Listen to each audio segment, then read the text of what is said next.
To install your LNG front-load washer, you must follow these instructions to ensure proper installation. To start, make sure that your washer is completely unpacked and all shipping materials have been removed.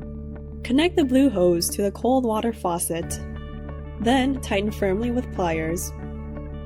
Connect the red hose to the hot water faucet and tighten firmly. Do not over-tighten the faucet connection. Doing so may result in damage to the hose or faucet. Connect the other end of the blue hose to the cold water inlet valve of the back of the washer. Connect the other end of the red hose to the hot water inlet valve. Then, tighten the connections with pliers. To connect the drain hose to the drain, clip the end of the hose into the elbow bracket. Connect the elbow bracket within 4 inches or 10 centimeters from the end of the drain hose. Never extend the drain hose more than 4 inches, for mold or microorganisms could spread to the inside of the washer. Place the drain hose in the drain, then secure the drain hose to a water hose with a tie strap.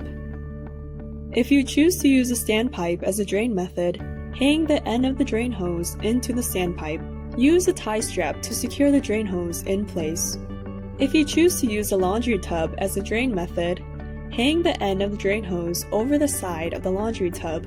Then secure the hose to the tub's leg with a tie strap to prevent it from moving and causing flooding. Once you have selected your proper drain method, turn on the faucets and check for leaks. If water leakage occurs, check the connections. It's important to level the washer to minimize vibration noise and unwanted movement.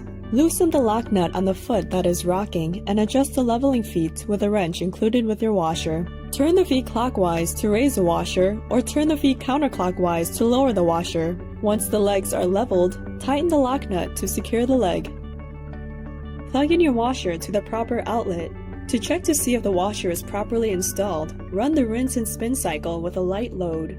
Check that the water is supplied, that the washer does not vibrate excessively, and that it drains well during the spin cycle.